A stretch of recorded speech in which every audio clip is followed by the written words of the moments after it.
Bonjour ou bonsoir à toutes et tous. Voici une leçon, j'ai envie de dire comme les autres, mais pourtant, il y a plein de nouvelles choses. Premièrement, j'ai enfin mon appareil photo. Je vous en reparle, mais je vous invite à aller voir un article que j'ai publié à ce sujet. Et puis regardez, je suis aux Philippines, à Bangkok Kahoy, mais en plein typhon. Ce n'est pas le sujet ici. Nous allons immédiatement tourner avec Marinella. Oui, c'est ma compagne qui filme. Une vidéo pour vous raconter tout ça. Nous allons maintenant parler des pluviers. Voilà, donc nous avons quitté le mauvais temps. Il y avait une éclaircie, c'est pour ça que j'ai été filmé dehors. Et nous allons attaquer l'identification peut-être la plus difficile de tous les limicoles. Mais, dans cette partie-ci, nous allons introduire le problème, expliquer pourquoi c'est difficile, et on laisse, pour la leçon 11 de la formation limicole, la dernière, l'identification précise des espèces difficiles en question. Ici, vous allez comprendre le problème. Et comme vous le savez, quand on comprend un problème, on a déjà une partie de la solution. Parce qu'il y a vraiment quelque chose de particulier. Tout d'abord, si je vous montre cette image, je vous rappelle simplement que les limicoles, c'est un groupe d'oiseaux.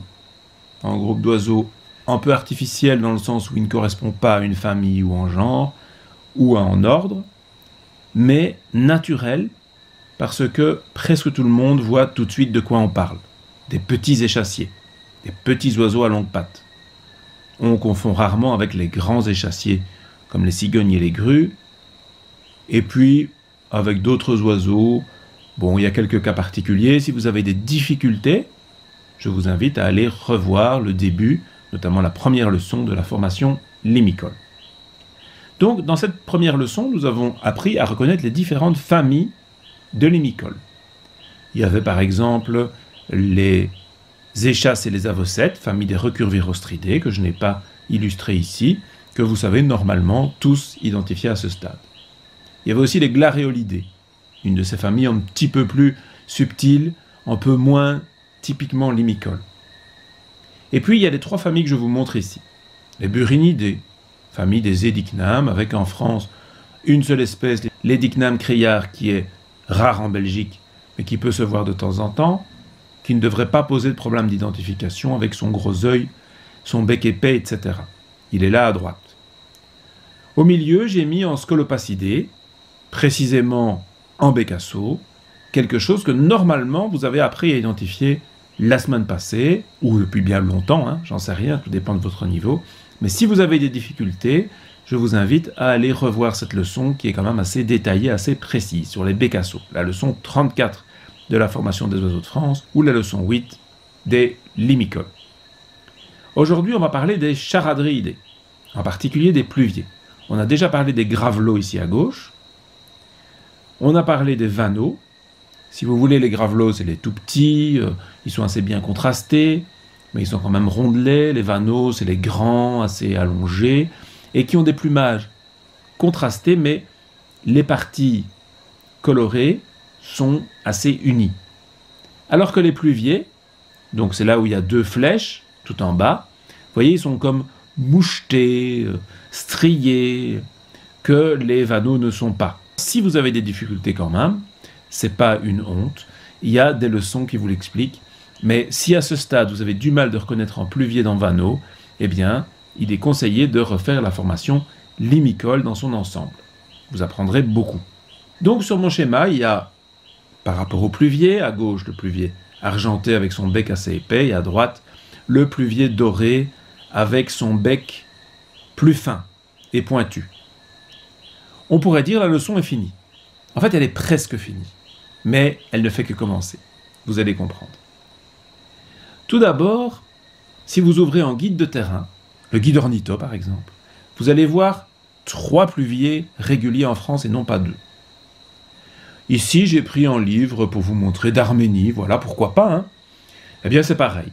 On vous montre le pluvier doré, qui se dit donc Eurasian Golden Plover en anglais. Notez, c'est intéressant, ils ont mis Golden Plover avec en trait d'union et en P minuscule. Vous allez voir que ça peut avoir de l'importance. J'y reviendrai, mais pas dans cette vidéo. Donc le pluvier argenté s'appelle en anglais européen Grey Plover, donc le pluvier gris. En Amérique du Nord, je précise parce que vous pouvez tomber sur des publications nord-américaines, il s'appelle Black-bellied Plover, le pluvier à ventre noir. Et puis il y en a en troisième. Il s'appelle Eurasian Dotterel. Vous allez me dire, mais c'est pas en pluvier, c'est en dotterel. Mais c'est quoi en dotterel? Eh bien, c'est en pluvier. Enfin, dans les noms français actuels. Et c'est justement ça que je voudrais vraiment mettre au point dans une autre vidéo que je suis en train de préparer sur le nom des oiseaux. Parce que je me rends compte qu'il y a beaucoup de malentendus. Et puis, il y a aussi une tentative de personnes que je ne vais pas nommer dans cette vidéo qui voudraient refaire tous les noms français.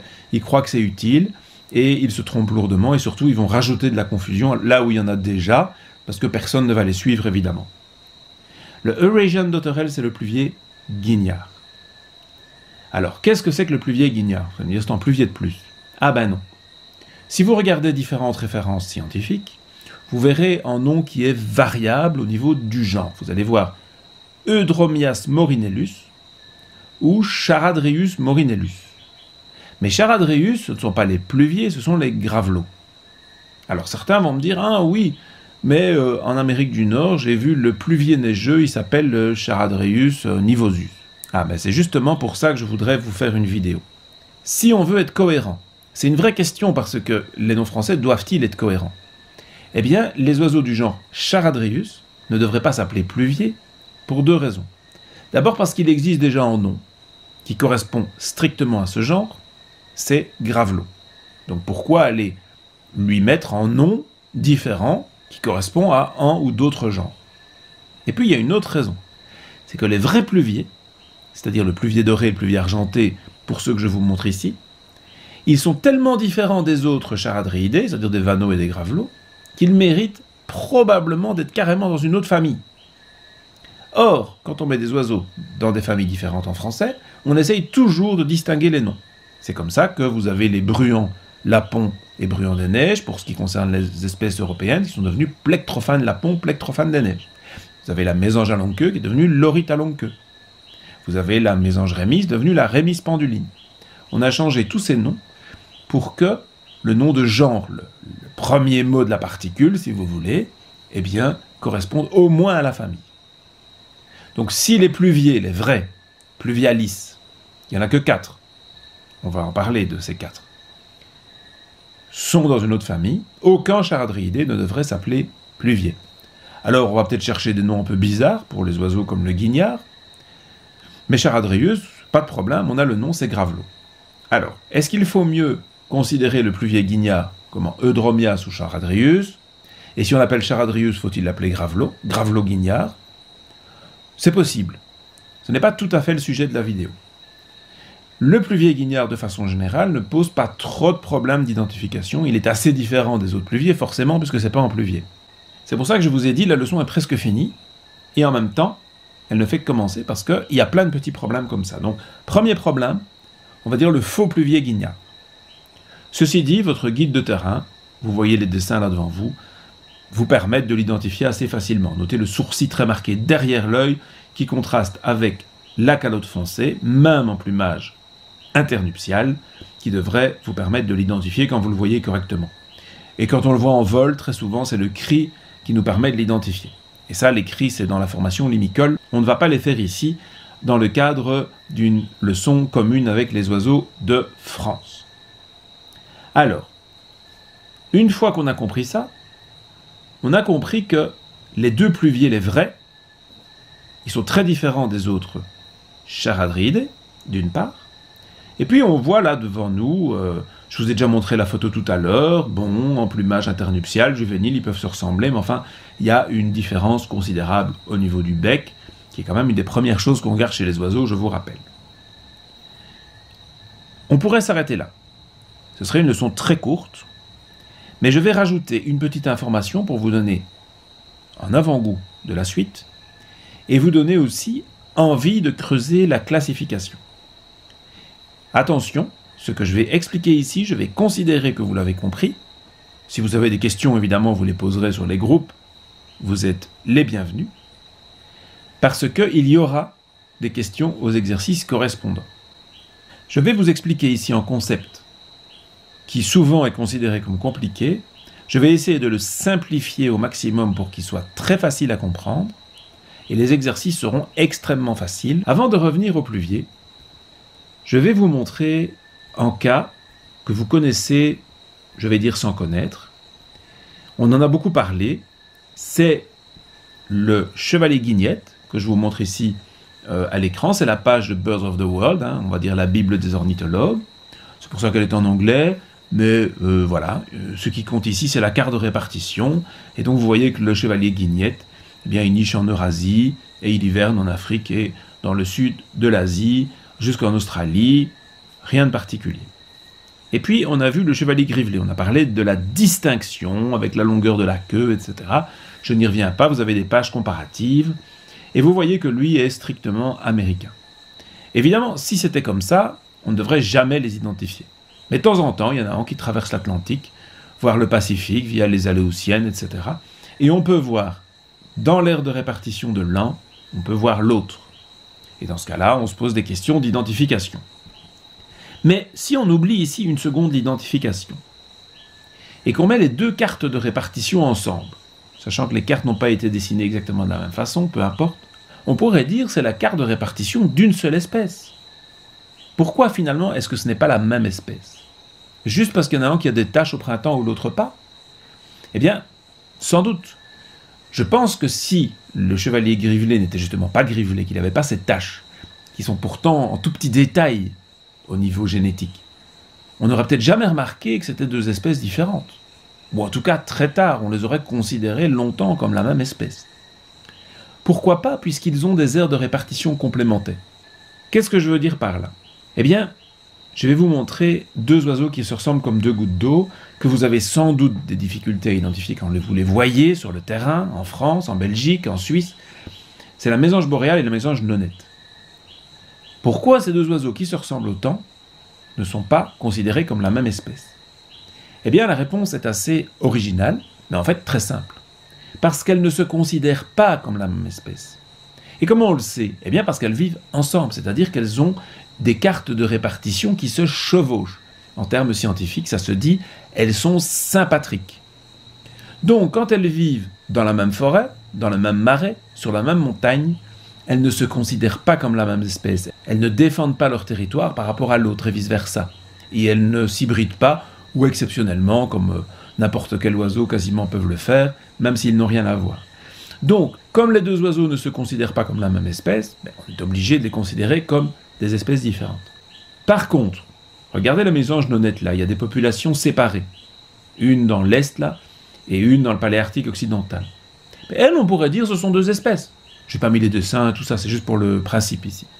Puisqu'elles ne se rencontrent jamais, ça ne pose aucune difficulté, mais il faudrait nous faire des études pour savoir si jamais elles étaient en contact. Je ne dis pas qu'il faut déplacer les oiseaux pour le faire. Qu'est-ce qui se passerait probablement? Est-ce qu'elles se considéreraient comme des espèces différentes ou non? Donc, je vais revenir aux chevaliers. Étant donné que chaque année, il y a des chevaliers guignettes ou grivelés qui traversent l'Atlantique, et qu'ils n'arrivent pas à s'installer de l'autre côté, on peut imaginer aisément que c'est la présence de l'autre qui l'en empêche, parce qu'ils se considèrent comme la même espèce. Quand un chevalier guignette, donc d'Europe par exemple, arrive au Canada, et qui veut s'installer, il va se faire chasser par le chevalier grivelé, parce que le chevalier grivelé le considère comme la même espèce. Alors vous allez dire pourquoi nous pas?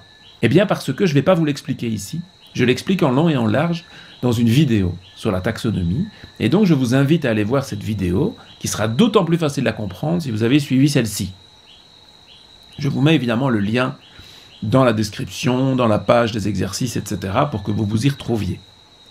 Donc, on a des raisons, nous, de penser que ce sont deux espèces, mais eux, ils se considèrent comme la même espèce. Et dans ce cas, on a inventé une classification intermédiaire entre, on va dire, des espèces bien définies que parfois on appelle des bioespèces, mais le terme est assez discuté et peu utilisé, et des espèces qu'on appelle parfois des alloespèces, allo parce qu'elles ne peuvent pas cohabiter, qu'on regroupe dans une superespèce.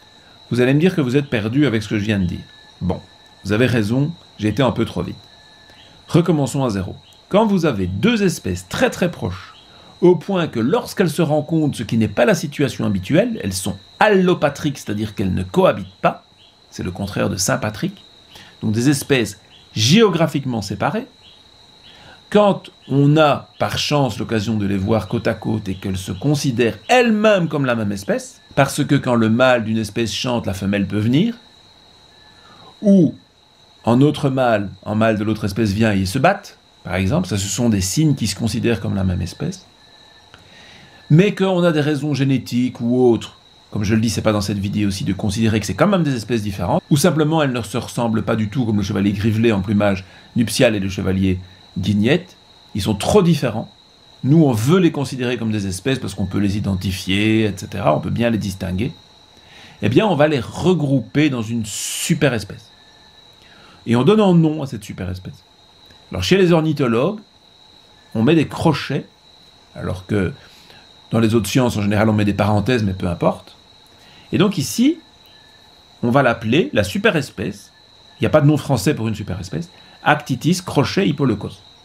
Si vous voyez Actitis crochet hippoleucos, ça veut dire c'est la super espèce du chevalier guignette et du chevalier grivelé. Alors vous allez me dire, oui, mais c'est quoi? Ben, c'est l'un des deux. Ou bien en hybride entre les deux, éventuellement. Voyez? Donc l'ensemble de ces deux populations, de ces deux espèces, forment une super espèce. Bon. Alors pourquoi je vous parle de chevalier ici? Eh bien parce que c'est le problème que nous avons avec les pluviers. Les pluviers, dorés, eh bien, avant, ce n'était que une espèce, le pluvier doré. Et on avait des pluviers dorés en Europe, en Asie, en Amérique, en fait, dans l'hémisphère nord, très au nord. Et puis, on les a étudiés, et on a dit, il y aura peut-être bien deux espèces. Et on les a divisés en deux. Pour info, c'était le pluvier doré d'une part, et le pluvier fauve, qui comprenait le pluvier bronzé. Donc on disait, le pluvier bronzé est une sous-espèce du pluvier fauve. Et puis on a dit, non, finalement, ce sont trois espèces différentes.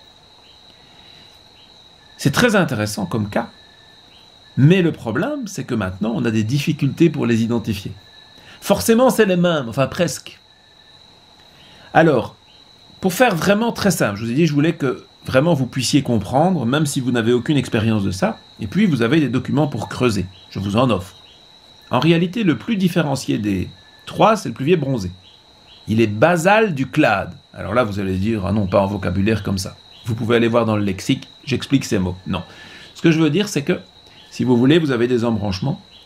Eh bien, il y a la branche des trois pluviers. La première qui se sépare, c'est le bronzé. C'est-à-dire qu'il s'est isolé des deux autres il y a plus longtemps dans le temps, en centaines de milliers d'années. Je n'ai pas vérifié les chiffres pour cette leçon. Je le ferai pour la leçon 11 limicole. Et puis le pluvier doré et fauve, qui se sont séparés plus récemment. Mais donc maintenant, on a une situation où on a une super espèce, Pluvialis apricaria avec des crochets, qui a trois alloespèces, trois espèces très très proches, tellement proches qu'elles-mêmes se considèrent en partie au moins comme des espèces. Elles interagissent. Quand il y en a un qui chante, l'autre réagit, vous voyez? Bon. Donc, vous comprenez pourquoi ces oiseaux sont extrêmement difficiles à identifier. D'autant plus que, si la théorie est juste, le risque d'hybride est quand même plus grand. Et donc, pour les identifier, comment est-ce qu'on va faire? On pourra avoir des problèmes d'identification en hivernage, où c'est toujours plus difficile que quand les oiseaux sont en plumage nuptial. Voilà pourquoi c'est un cas aussi compliqué. Mais quelque part, on s'est compliqué nous-mêmes, en faisant une classification qui met dans des espèces différentes des choses extrêmement proches. Voilà, c'est ça que je voulais que vous compreniez. Et donc, à ce stade, on ne va pas aller plus loin. Dans les exercices, s'il y a un pluvier doré, fauve ou bronzé, donc entre ces trois, c'est forcément en doré parce que les deux autres, ils ne font pas partie de notre exercice en tant qu'identification d'espèces. Par contre, je pourrais vous demander le nom de la super espèce. Il y aura des questions comme ça dans les exercices. Je vous montre en pluvier, je vous demande quelle est la super espèce. Et donc forcément, c'est le pluvier argenté ou c'est la super espèce du pluvier doré. C'est juste pour voir si vous avez compris comment on écrit le machin. Vous n'aurez normalement aucune difficulté d'identification, évidemment. Je pourrais vous en demander un autre pour voir si vous avez été attentif, comme qui dirait. Voilà, donc, qu'est-ce qu'on a appris dans cette leçon? Dans l'ordre des charadriiformes, il y a un groupe qu'on appelle limicole, mais qui n'a pas de valeur taxonomique. C'est un groupe informel. Mais dans ce groupe, il y a des familles qui, elles, sont tout à fait taxonomiques. Parmi ces familles, on l'a vu, les Scolopacidés, etc., puis les Charadriidés. Dans les Charadriidés, cette famille regroupe beaucoup d'oiseaux, beaucoup d'individus, je veux dire. Tous les pluviers, tous les gravelots du monde, tous les vanneaux du monde, vous voyez. Puis tous les pluviers, les guignards et tout ça qui vivent en Australie, en Nouvelle-Zélande, tout ça. Et puis, on fait encore des sous-groupes. Dans les familles, il y a les genres. Le genre Gravelot charadrius, le genre Vanneau vanellus, le genre Pluvier pluvialis, et le genre Pluvier guignard, Eudromias. Bon, alors vous allez dire, si lui devient en Gravelot charadrius, il y a quand même d'autres pluviers, en Australie notamment. Je peux vous en montrer un que j'ai pris en Australie. Ben lui, c'est en charadriidé, c'est certain. Donc il n'est pas proche des pluviers pluvialis. Mais on l'appelle pluvier. Faudra-t-il changer son nom? Ça, j'essaierai d'y répondre dans une vidéo spécifique sur les noms d'oiseaux, les noms courants. Je ne parle pas des noms scientifiques dans ce cas-là, vraiment les noms en français et en anglais en particulier. Et quand on a ces genres, on a encore des espèces. Ça, vous le savez, dans les gravelots, il y a le petit gravelot, le grand gravelot, le gravelot à collier interrompu, puis il y en a d'autres, le gravelot de l'Écheneau, etc. Dans les pluviers, ben voilà, il y a le pluvier doré, le pluvier argenté. Et puis, dans les vrais pluviers, il n'y en a que deux autres, le pluvier fauve et le pluvier bronzé. On a 4 espèces. Mais on peut augmenter le nombre de groupes comme ça, de niveaux taxonomiques, tant qu'on veut. C'est toutes les questions de précision. Et donc on a fait un niveau intermédiaire ici entre le genre. En fait, il y en a d'autres des niveaux intermédiaires. Il y a les sous-genres. Et au-dessus des genres, il y a aussi des tribus dont on n'a pas parlé. Il y a plein de niveaux. Mais dans une formation, niveau débutant, maintenant on n'est plus au niveau débutant, on est moyen, même moyen supérieur, mais on ne parle pas encore de tous ces niveaux taxonomiques. Mais entre le genre et l'espèce, il y a encore la superespèce. Donc c'est un niveau au-dessus de l'espèce, c'est-à-dire un niveau qui comprend potentiellement plusieurs espèces. Je dis potentiellement parce que le genre aussi, il peut avoir qu'une seule espèce dans un genre. Ça arrive.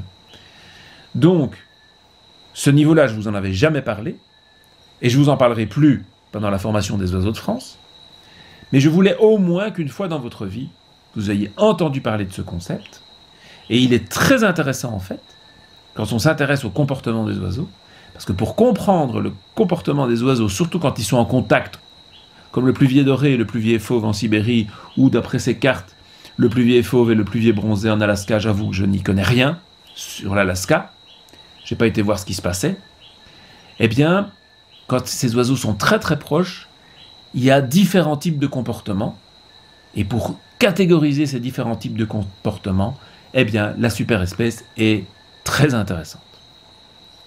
Voilà. Donc, ce que vous devez retenir, certaines espèces qui se considèrent comme la même espèce, ou presque, par leur comportement, ont forcément des aires de répartition géographique séparées, parce qu'il y a des problèmes de cohabitation de territoire. Et donc, pour ces relations très particulières, quand on considère des oiseaux comme des espèces distinctes, eh bien, on peut les classer dans une superespèce. C'est le cas de nos pluviers. On a donc la superespèce Pluvialis apricaria, qui comprend le pluvier bronzé, le pluvier doré et le pluvier fauve. C'est des oiseaux très difficiles à identifier, mais on ne vous demande pas de les distinguer dans cette leçon. On vous demande juste de distinguer la superespèce du pluvier argenté, et des autres limicoles, bien entendu. C'est ça qui vous sera demandé aux exercices. Donc résumé comme ça paraît très simple, et je pense que ça l'est. Les exercices sont faits pour être assez faciles, donc ça ne va pas vous rebuter. J'espère juste que d'avoir écouté ceci vous a peut-être donné envie d'aller voir la leçon de taxonomie, d'aller approfondir la leçon de limicole, et aussi d'aller voir la future leçon sur les noms des oiseaux que je suis en train de préparer pour vous. Dans la leçon 34, j'ai fait un petit appel à l'aide, différents types d'aide. Entre-temps, j'ai eu un nouveau bénévole qui est à l'essai, on va dire ça comme ça, qui pourrait m'aider énormément et accélérer considérablement la publication des pages. Il y a différents types d'aides, y compris des dons. Si vous souhaitez me soutenir, je vous invite à aller revoir la leçon 34 sur les bécassos. C'est très bien de revoir les Bécassos et ça permet de rafraîchir la mémoire sur la manière dont vous pouvez soutenir mes projets pour qu'ils puissent se pérenniser. Merci beaucoup pour votre attention et à très bientôt.